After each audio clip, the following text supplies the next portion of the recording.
Why Media Group? The fastest growing media group in North America. General ਜਿਹੜੇ ਨੇ ਉਹ ਵੀ ਨਵੇਂ ਅਪਾਇੰਟ ਹੋ ਚੁੱਕੇ ਨੇ so very soon in Toronto you see a new consul general of India as well ਔਰ ਇਹ ਬਹੁਤ ਇੰਪੋਰਟੈਂਟ ਹੈ ਇਸ ਟਾਈਮ ਜਿਹੜਾ ਸਾਡੇ ਪ੍ਰਧਾਨ ਮੰਤਰੀ ਮਾਰਕ ਕਾਰਨੀ ਹੋਣਾ ਦਾ ਜਿਹੜਾ ਇੰਡੀਆ ਟੂਰ ਹੈ ਇਨ ਮਾਰਚ अर्ਲੀ ਮਾਰਚ ਇਹ ਬਹੁਤ ਇੰਪੋਰਟੈਂਟ ਹੈ We are looking forward to it. And one most important thing, who called who? What do you think? Where would you put your buck? कि Donald Trump ने इस बार call किया या मोदी ने? Because there is no mention of that. It just says Sergio Gore just says they spoke. I think again I'll put my money 80% Donald Trump called Modi. Donald Trump called. ਕਿਉਂਕਿ ਮੈਂ ਤੁਹਾਨੂੰ reason ਵੀ ਦੱਸ ਦਿੰਦਾ ਹੈਗਾ ਕਿਉਂਕਿ Yudhvir Jaswal Y media ਤੇ Modi versus Trump ਕਰ ਰਿਹਾ ਹੈ ਔਰ ਮੋਦੀ ਸਾਹਿਬ ਦੇ ਨੰਬਰ 6 ਤੇ I ਪਹੁੰਚ was ਗਿਆ coming to that.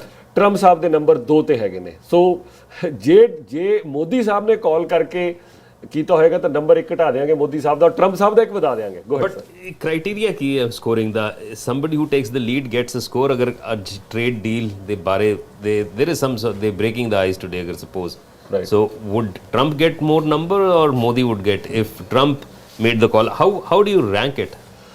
Good question ਦੇਖੋ ਇਟ ਇਜ਼ ਪਹਿਲਾਂ ਤਾਂ ਮੈਂ ਫਿਰ ਦੁਬਾਰਾ ਕਲੀਅਰ ਕਰਦਾ it's not India versus US ਮੈਂ am a very strong advocate ਕਿ ਇੰਡੀਆ ਨੂੰ ਰਸ਼ੀਆ ਨਾਲ ਆਪਣੇ ਟਾਈਜ਼ ਨਾ ਖਰਾਬ ਕਰਨ ਲੇਕਿਨ US is the future we have to understand sir ਇਸ ਦੇਖੋ 1800 ਸਾਲ ਤੱਕ ਇੰਡੀਆ ਐਂਡ ਚਾਈਨਾ ਵਰ ਦ ਬਿਗੇਸਟ ਇਕਨੋਮੀ ਤੁਸੀਂ ਕਹੋ ਜੀ in the year 1700 1780 ਦੇ ਵਿੱਚ 1720 1680 1580 1480 1110 1120 780 890 in the year ਜਦੋਂ ਅਸੀਂ ਅੱਜ ਕਹਿੰਦੇ ਨਾ 2026 ਜਦੋਂ ਅਸੀਂ ਈਅਰ ਲਿਖਦੇ ਸੀ 2026 ਨੇ ਅਸੀਂ ਈਅਰ ਲਿਖਦੇ ਸੀ 80 ਸਿਰਫ 80 ਲਿਖਦੇ ਸੀਗੇ ਜਾਂ ਅਸੀਂ 115 ਲਿਖਦੇ ਸੀ ਸਾਲ ਕਿੰਨਾ 115 ਜੀ 115ਵਾਂ ਸਾਲ ਚੱਲ ਰਿਹਾ ਉੱਥੋਂ ਲੈ ਕੇ 1800 ਤੱਕ ਟੂ ਬੀ ਪ੍ਰੀਸਾਈਜ਼ ਮੈਂ ਉਹ ਖੈਰ ਹੋ ਜਾਏਗਾ 1810 1820 ਤੱਕ ਵੀ ਲਗਾ ਲਓ ਤੁਸੀਂ ਇੰਡੀਆ ਐਂਡ ਚਾਈਨਾ ਵਰ ਦਾ ਨੰਬਰ 1 ਇਕਨੋਮੀ ਇਹਨਾਂ ਦਾ ਕੋਈ ਮਤਲਬ ਤੁਸੀਂ ਕਹਿ ਦਿਓ ਕਿ ਤੀਸਰੀ ਕੰਟਰੀ ਕੋ ਨੇੜੇ ਤੇੜੇ ਨਹੀਂ ਸੀ ਆਉਣ ਦਿੰਦੇ 25% 20%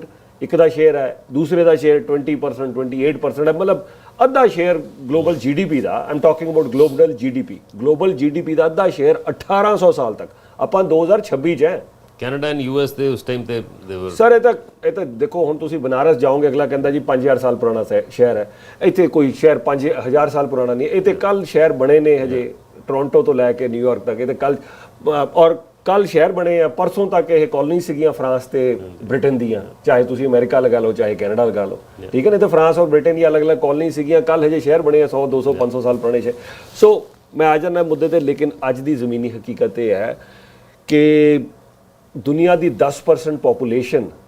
ਦੀ 10% ਪੋਪੂਲੇਸ਼ਨ 12 ਲਗਾ ਲਓ ਵੈਸਟਰਨ ਵਰਲਡ ਕਿੰਨਾ ਹੈ 10-12% ਪੋਪੂਲੇਸ਼ਨ ਹੈ ਦੁਨੀਆ ਦੀ 10-12% ਪੋਪੂਲੇਸ਼ਨ ਨੇ 100-150 ਸਾਲ ਜਿਹੜਾ ਰਾਜ ਕਰ ਲਿਆ ਇਹਨਾਂ ਦਾ ਐਰਾ ਬਸ ਇੰਨਾ ਹੀ ਸੀ ਉਹ 1800 ਸਾਲ ਵਾਲੇ ਵਾਪਸ ਆ ਗਏ ਦੋਨੋਂ ਹੀ ਚਾਈਨਾ ਔਰ ਇੰਡੀਆ ਹਾਂ 1800 ਸਾਲ ਉਹਨਾਂ ਦਾ ਰਾਜ ਰਿਹਾ ਇਹ 10% 12% ਲੋਕਾਂ ਨੇ 100-150 ਸਾਲ ਰਾਜ ਕਰ ਲਿਆ ਇਹਨਾਂ ਦਾ ਹੁਣ ਵੈਸਟ ਦਾ ਡਿਕਲਾਈਨ ਹੈ ਠੀਕ ਹੈ ਹੈਵਿੰਗ ਸੈਡ ਦੈਟ ਮੈਂ ਗੱਲ ਜ਼ਰੂਰ ਕਹਿ ਦਵਾਂ ਕਿ ਯੂਐਸ ਹਜੇ ਵੀ ਪੂਰੀ ਕੋਸ਼ਿਸ਼ ਕਰੇਗੀ ਠੀਕ ਹੈ ਦੇਖੋ ਬ੍ਰਿਟਨ ਫਰਾਂਸ ਜਰਮਨੀ ਉਹਨਾਂ ਨੇ ਤੇ ਸਿੱਧੀ ਗੱਲ ਹੈ ਯੂਰਪੀਅਨ ਯੂਨੀਅਨ ਨੇ ਸਾਰੀ ਨੇ ਜਾ ਕੇ ਡੀਲ ਕੀਤੀ ਇੰਡੀਆ ਦੇ ਨਾਲ ਠੀਕ ਹੈ ਜੀ ਮਦਰ ਆਫ ਆਲ ਡੀਲਸ ਦੇ ਵਰ ਐਕਸਾਈਟਡ ਮੈਂ ਰੀਜ਼ਨ ਵੀ 1 ਸੈਕਿੰਡ ਲੈ ਕੇ ਰੀਜ਼ਨ ਵੀ ਦੱਸ ਦਿੰਦਾ ਸਰ ਦੇਖੋ ਚਾਈਨਾ ਔਰ ਇੰਡੀਆ ਦੀ ਗੱਲ ਮੈਂ ਕਰ ਰਿਹਾ ਤੁਸੀਂ ਸਿਰਫ 25 ਸਾਲ ਪਹਿਲਾਂ ਚਲੇ ਜਾਓ ਮੈਂ 2008 ਦੀ ਵੀ ਤੁਹਾਨੂੰ ਇੱਕ ਇਨਸੀਡੈਂਟ ਦੱਸਦਾ ਜਦੋਂ ਬੁਸ਼ ਸਾਹਿਬ ਗਏ ਸੀ ਉੱਥੇ 올림픽ਸ ਹੋ ਸੀ ਚਲੋ 25 ਸਾਲ ਪਹਿਲਾਂ ਚਲੇ ਜਾਓ 25 ਸਾਲ ਪਹਿਲਾਂ ਯੂਰਪੀਅਨ ਯੂਨੀਅਨ ਜਿਹੜੀ ਸੀਗੀ ਠੀਕ ਹੈ ਨਹੀਂ ਯੂਰਪੀਅਨ ਯੂਨੀਅਨ ਚਾਈਨਾ ਤੋਂ 8 ਗੁਣਾ ਜ਼ਿਆਦਾ ਬੜੀ ਇਕਨੋਮੀ ਸੀਗੀ 8 ਟਾਈਮਸ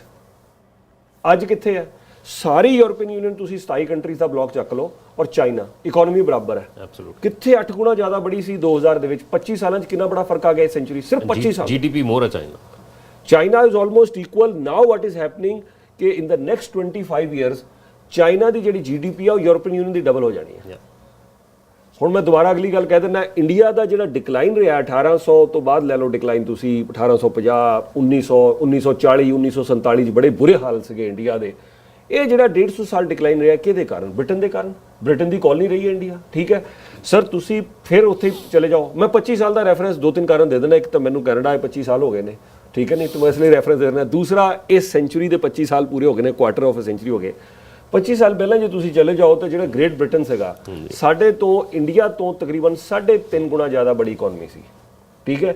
ਅੱਜ ਇੰਡੀਆ ਔਰ ਬ੍ਰਿਟਨ ਬਰਾਬਰ ਹੋ ਗਏ, Yeah. ਠੀਕ ਹੈ। India is a bigger economy than Britain, ਔਰ ਆਉਣ ਵਾਲੇ 25 ਸਾਲਾਂ 'ਚ ਇੰਡੀਆ 4 ਗੁਣਾ ਬੜੀ ਹੋ ਜਾਏਗੀ ਬ੍ਰਿਟਨ ਤੋਂ ਇਕਨੋਮੀ। ਤੁਸੀਂ ਇਹਨਾਂ ਸਾਰੀਆਂ ਚੀਜ਼ਾਂ ਤੋਂ ਅੰਦਾਜ਼ਾ ਲਾ ਲਓ। ਬਟ ਯੂਐਸ ਜਿਹੜਾ ਹੈ ਉਹ ਟਰਸਟ ਡੈਫਿਸਿਟ ਆ ਗਿਆ, ਠੀਕ ਹੈ। ਤੁਸੀਂ ਰਿਕਾਰਡਿੰਗਸ ਕੱਢ ਕੇ ਦੇਖ ਲਓ, ਮੈਂ ਜਦੋਂ ਟੈਰਿਫ ਲਗਾਏ ਸੀਗੇ, ਠੀਕ ਹੈ, ਦੁਨੀਆ ਦੀ ਅਸੀਂ ਜੀ 100 ਕੰਟਰੀਜ਼ ਤੇ ਟੈਰਿਫ ਲਗਾ ਰਹੇ ਹਾਂ। ਟਰੰਪ ਸਾਹਿਬ ਕਹਿ ਰਹੇ ਨੇ ਜੀ 100 ਕੰਟਰੀਜ਼ ਟੈਰਿਫ ਲਗਾ ਲਓ। ਮੈਂ ਉਸ ਟਾਈਮ ਇੱਕ ਗੱਲ ਕਹੀ ਸੀਗੀ ਕਿ ਪੈਸਾ ਤੁਹਾਨੂੰ ਬਣੇ ਨਾ ਬਣੇ, ਠੀਕ ਹੈ, ਤੁਹਾਡੀ ਇਕਨੋਮੀ ਠੀਕ ਹੋਏ ਨਾ ਹੋਏ, ਤੁਹਾਨੂੰ ਇਨਫਲੇਸ਼ਨ ਦੀ ਤੁਸੀਂ ਗੱਲ ਕਹਿ ਰਹੇ ਹੋ, ਅਫੋਰਡੇਬਿਲਟੀ ਬਣੇ ਨਾ ਬਣੇ, ਇੱਕ ਚੀਜ਼ ਯਾਦ ਰੱਖ ਲੈਣਾ ਮੇਰੀ ਗੱਲ, ਅਮਰੀਕਾ ਦਾ ਇੱਥੇ ਡਾਊਨਫਾਲ ਸ਼ੁਰੂ ਹੋ ਗਿਆ ਔਰ ਕਾਰਨ ਇਹ ਹੈ ਕਿ ਤੁਸੀਂ ਟਰਸਟ ਡੈਫਿਸਿਟ ਖੜਾ ਕਰ ਦਿੱਤਾ। ਇਹ ਦੁਬਾਰਾ ਟਰਸਟ ਨਹੀਂ ਬਣੇਗਾ। ਕੈਨੇਡੀਅਨ ਐਮਬੈਸਡਰ ਨੇ ਓਪਨਲੀ ਅਮਰੀਕਾ 'ਚ ਬੈਠੇ ਗੱਲ ਕਹਿਤੀ ਹੈ। Former prime minister Justin Trudeau, current prime minister Mark Carney ਵੀ ਉਹ ਹੁਣ ਰਿਲੇਸ਼ਨਸ਼ਿਪ ਖਤਮ ਹੋ ਗਿਆ। ਯੂਰਪ ਨੇ ਵੀ ਇਸ ਗੱਲ ਦਾ ਅੰਦਾਜ਼ਾ ਲਾ ਲਿਆ। ਯੂਰਪ ਇੰਡੀਆ ਨਾਲ ਮਦਰ ਆਫ ਆਲ ਡੀਲਸ ਕਰ ਰਿਹਾ ਹੈ। ਯੂਰਪ, ਬ੍ਰਾਜ਼ੀਲ, ਅਰਜਨਟਾਈਨਾ, ਉਹਨਾਂ ਸਭ ਨਾਲ ਮਦਰ ਆਫ ਆਲ ਡੀਲਸ ਕਰ ਰਿਹਾ ਹੈ। ਤੁਸੀਂ ਅੱਜ ਸਾਊਥ ਅਮਰੀਕਾ ਦੀ ਮੈਨੂੰ ਕਿਸੇ ਕੰਟਰੀ ਦਾ ਨਾਮ ਲੈ ਦਿਓ, ਈਵਨ ਮਤਲਬ ਤੁਸੀਂ ਕਹਿ ਦਿਓ ਜੇ ਅਰਜਨਟਾਈਨਾ ਜਾਂ ਕਿਸੇ ਦੇ ਸਟਰੋਂਗ ਟਾਈਜ਼ ਵੀ ਜਦੋਂ ਹੋਣਗੇ ਨਾ ਅਮਰੀਕਾ ਦੇ ਨਾਲ, ਸਭ ਤੋਂ ਜ਼ਿਆਦਾ ਟ੍ਰੇਡ ਕਿਹਨਾਂ ਕਰ ਰਹੇ ਨੇ? ਸਭ ਤੋਂ ਜ਼ਿਆਦਾ ਚਾਈਨਾ ਦੇ ਨਾਲ। ਜੀ। ਸੋ ਅੱਜ ਦੀ ਡੇਟ ਦੇ ਵਿੱਚ total this is a new world order. ਔਰ ਜੇ ਮੈਂ ਇੱਕ ਵਰਡ ਮੈਨੂੰ ਪੁੱਛਣਾ ਚਾਹਾਂ ਕਿ ਦੁਨੀਆ 'ਚ ਹੋ ਕੀ ਰਿਹਾ, ਹੁਣ ਮੈਨੂੰ ਕੋਈ ਸਵਾਲ ਪੁੱਛੇ ਜੀ ਦੁਨੀਆ 'ਚ ਹੋ ਕੀ ਰਿਹਾ, ਮੈਂ ਟੈਰਿਫ ਨੂੰ ਨੰਬਰ 2 ਤੇ ਲੈ ਜਾਵਾਂਗਾ। ਪਹਿਲਾਂ ਤਾਂ ਕਹਿੰਦੇ ਟੈਰਿਫ ਟੈਰਿਫ ਟੈਰਿਫ, ਹੁਣ ਮੈਂ ਇੱਕ word and I will borrow that word from Canadian prime minister Mark Carney, ਦੁਨੀਆ 'ਚ ਹੋ ਕੀ ਰਿਹਾ? ਰਪਚਰ। It's rupture. ਜੇ ਕਿਉਂਕਿ ਐਜ਼ ਅ ਨਿਊਜ਼ਪੇਪਰ ਐਡੀਟਰ, ਮੈਂ ਪ੍ਰਿੰਟ ਜਰਨਲਿਸਟ ਸਭ ਤੋਂ ਪਹਿਲਾਂ ਹੈ, ਉਸ ਤੋਂ ਬਾਅਦ ਫਿਰ ਰੇਡੀਓ ਟੀਵੀ ਸਭ, ਐਜ਼ ਅ ਪ੍ਰਿੰਟ ਜਰਨਲਿਸਟ ਹਰ ਚੀਜ਼ ਪ੍ਰੀਸਾਈਜ਼, ਛੋਟੀ ਹੈਡਲਾਈਨ, ਤੇ ਮੈਨੂੰ ਤੁਸੀਂ ਪੁੱਛੋ ਜੀ ਤੁਸੀਂ ਇੱਕ ਹੈਡਲਾਈਨ ਵੀ ਨਹੀਂ ਲਗਾਉਣੀ ਮੀਡੀਆ ਅਖਬਾਰ, ਅਸੀਂ ਮੀਡੀਆ ਅਖਬਾਰ 'ਚ ਹੈਡਲਾਈਨ ਲਾਉਂਦੇ ਆ ਨਾ, ਤੁਸੀਂ ਮੈਨੂੰ ਪੁੱਛੋ ਜੀ ਹੈਡਲਾਈਨ ਨਹੀਂ ਲਗਾਣੀ, ਫੋਰਨ ਪਾਲਿਸੀ ਨੂੰ ਇੱਕ ਵਰਡ 'ਚ ਡਿਫਾਈਨ ਕਰੋ, sir rupture. It's not a transition, I am borrowing this from our prime minister. Why Media Group? The fastest growing media group in North America.